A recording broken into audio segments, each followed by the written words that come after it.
رات کا وقت تھا، جنت البقیع قبرستان میں، 80 سال کی عمر کا ہو گیا ہے.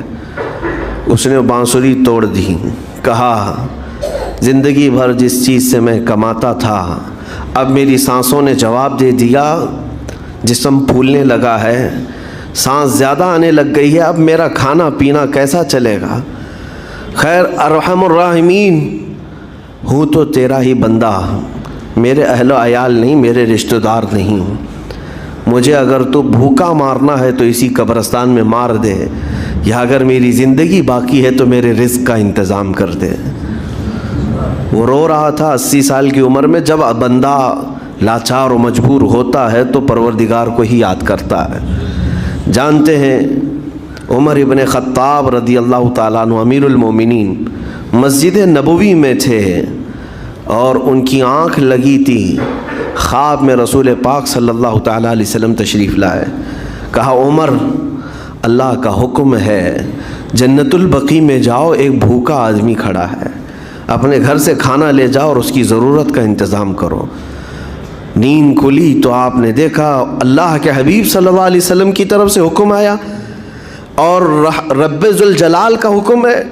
گھر سے عمدہ کھانا لیا تو شادان لے کر کے، کچھ مال و متاع بھی لے کر قبرستان میں گئے. ڈھونڈا کون ہے یہاں پر، تو دیکھا کہ ایک ہانپتا کانپتا ہوا 80 سال کا بوڑھا روتا ہوا نظر آیا. امیر المومنین اپنے ہاتھ میں توشادان لے کر اس کے قریب گئے. کہا تو بھوکا ہے؟ کہا ہاں بھوکا ہوں. بیٹھ چل میں تجھے کھلاتا ہوں. دسترخوان بچھا کر اسے اپنے ہاتھوں سے کھلایا اور اسے اپنی ضرورت کے مطابق جو ضروریات تھیں اس کی ضرورت کے مطابق وہ ساری چیزیں دی. وہ بوڑھا پوچھتا ہے آپ کون ہیں؟ حضرت عمر فاروق نے کہا میں عمر ابن خطاب ہوں.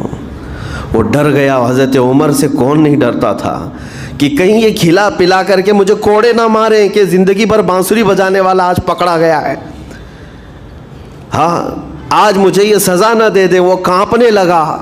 کہا کہ آپ یہاں کیسے؟ حضرت امیر المومنین کہتے ہیں میں خود نہیں آیا، مجھے اللہ کے رسول نے بھیجا اور رب تبارک و تعالیٰ کا حکم آیا تھا کہ تو بھوکا ہے اور تو نے رزق مانگا ہے اور مجھے تیرے رزق دے کر کے بھیجا گیا ہے. وہ چیخ مار کر کے گر پڑا زمین پر اور رونے لگا اپنے ہاتھ پھیلا کر. کہا سچ فرمایا مولا، تو ارحم الراحمین ہے. 80 سال تجھ سے دور بھاگتا رہا، ایک بار کیا تجھے میں نے پکارا، تو نے وقت کی امیر المومنین کو کھانا دے کر بھیج دیا. اللہ رب العزت کی بارگاہ میں نا امیدی اور مایوسی جو شیطان لاتا ہے، اس سے بندے بھٹک جاتے ہیں، بہک جاتے ہیں، انہیں توبہ کی توفیق بھی نہیں ملتی. اسی لیے میرا مولا فرماتا انا عند ظن عبدی بی. رب تعالیٰ فرماتا میرا بندہ میرے بارے میں جیسا گمان کرتا ہے میں اس کے ساتھ ویسا سلوک کرتا ہوں. تم کیا گمان کرتے ہو؟ وہ سخت پکڑ کرے گا، ابھی مار ڈالے گا. وہ غفار ہے، قہار ہے، جبار ہے، لیکن ساتھ میں وہ ستار بھی ہے، وہ رحمان بھی ہے، رحیم بھی ہے. اگر رب تبارک و تعالیٰ ہر چیز پر پکڑ کرتا تو ہمارا تو جینا ہی نہیں تھا. یہاں پر اتنے گناہ ہو چکے. اور وہ رب تعالیٰ فرماتا وسعت رحمتی کل شیء، میری رحمت نے ہر چیز کو گھیر رکھا ہے. اللہ رب العزت بندوں کو معاف کرنے کا اظہار زیادہ فرماتا ہے. اور جانتے ہیں آپ گناہ جب عام ہوتے ہیں، میں آپ کو اپنے گھر کی بات بتا دوں. میرے گھر میں آپ 4 دن کے مہمان بن کر کے آئے ہیں. کبھی میری کھڑکی توڑ رہے ہیں، کبھی دروازہ توڑ رہے ہیں، کبھی ہمارے گھر کے برتن پٹک رہے ہیں، کبھی فرشی اکھاڑ رہے ہیں. کب تک برداشت کروں گا؟ آپ کو نکال کر باہر کر دیں گے. مہمان نہیں، یہ بلا ہو گئی ہے، گھر سارا اجاڑ رہا ہے. ایک چیز پر چھوڑ دیا جائے، 2 چیز پر چھوڑ دیا جائے، یہ انسانوں کی فطرت ہے، انسانوں کی فطرت. لیکن رب کائنات اپنی کائنات میں ہم بندوں کو اتارا ہے، ہم نے کیا نہیں بگاڑا؟ اپنے گناہوں سے اس کی زمین کو لال کر دیا. ہاں اس کی نافرمانی سے ہم نے اس کائنات کے رنگ کو بدل دیا. کھلے عام گناہ، ننگا پن، بے حیائی، عیاشی، سب کچھ ہوتا رہا. اس کی کائنات ہے، اس کی زمین ہے، اس کی سلطنت ہے. اور ان گناہوں کی وجہ سے جانتے ہیں آپ سمندر اللہ کی بارگاہ میں عرض کرتا ہے کہ مولا تو مجھے اجازت دے دے، میں ایسی طغیانی لاؤں گا کہ یہ سب ہلاک ہو جائیں گے۔ ہوائیں اللہ سے اجازت مانگتی ہیں تو مجھے شدت دے دے، میں اتنا تیز اڑاؤں گی کہ ان کے پرخچے اڑ جائیں۔ لیکن جانتے ہو اللہ کی طرف سے جواب کیا آتا ہے؟ سمندر کو بھی رب تعالیٰ فرماتا ہے، ہواؤں کو بھی کہتا ہے رب تعالیٰ رک جاؤ، میں میرے بندوں کے انتظار میں ہوں، میرے بندوں کی توبہ کے انتظار میں ہوں کہ میرے بندے میرے پاس لوٹ آئیں گے۔ اسی لیے اللہ کے حبیب صلی اللہ تعالیٰ علیہ وسلم ارشاد فرماتے ہیں، اللہ تعالیٰ کو سب سے زیادہ خوشی کس بات کی ہوتی ہے جانتے ہیں؟ رب تعالیٰ اپنے بندوں سے کب خوش ہوتا ہے؟ مثال دے کر کے میرے آقا نے فرمایا، مثال دے کر سمجھایا، صحرا میں، ڈیزرٹ میں ریتیلے میدان ہوتے ہیں، اس کا سفر بڑا ڈینجر ہوتا ہے۔ آج بھی ڈیزرٹ ہیں بہت سارے، سہارا ڈیزرٹ کا نام سنا ہوگا آپ نے۔ ہم گئے ہیں 200-250 کلومیٹر تک آپ چلتے رہو گاڑی، نہ ایک درخت نظر آتا ہے، نہ پہاڑ نظر آتا ہے، نہ گھر نظر آتا ہے، کچھ بھی نہیں۔ اس طرف میدان ریت کا اور آسمان لگا ہوا دکھتا ہے، ادھر بھی آسمان، تنہا ہم اکیلے نظر آتے رہتے ہیں۔ صحرا کا جو سفر ہوتا ہے بہت کٹھن ہوتا ہے۔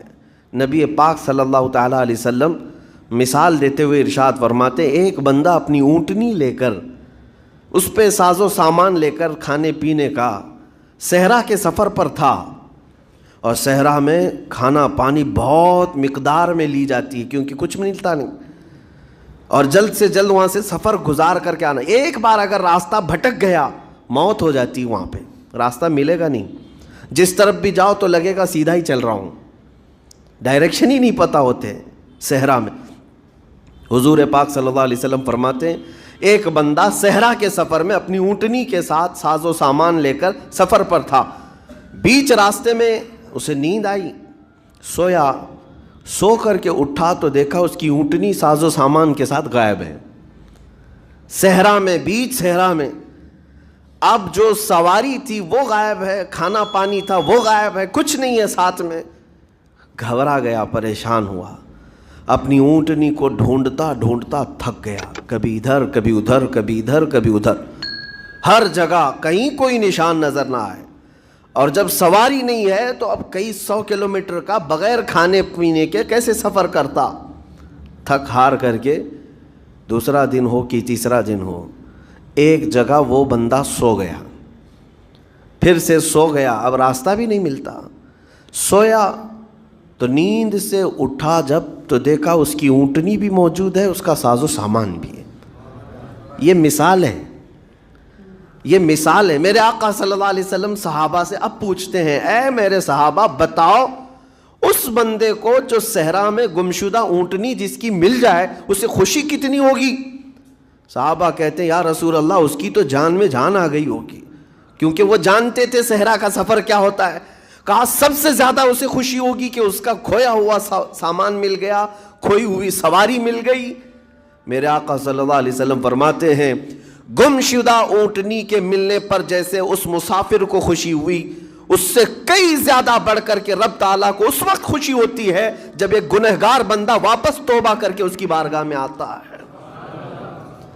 رب تعالیٰ کی بارگاہ میں جب بندہ پلٹ کر کے آتا ہے، رب تعالیٰ فرشتوں پر اس بندے کو دکھا کر رشک کرتا ہے، ارشاد فرماتا ہے میرا بندہ میرے پاس آ گیا، میرا بندہ میرے پاس آ گیا ہے۔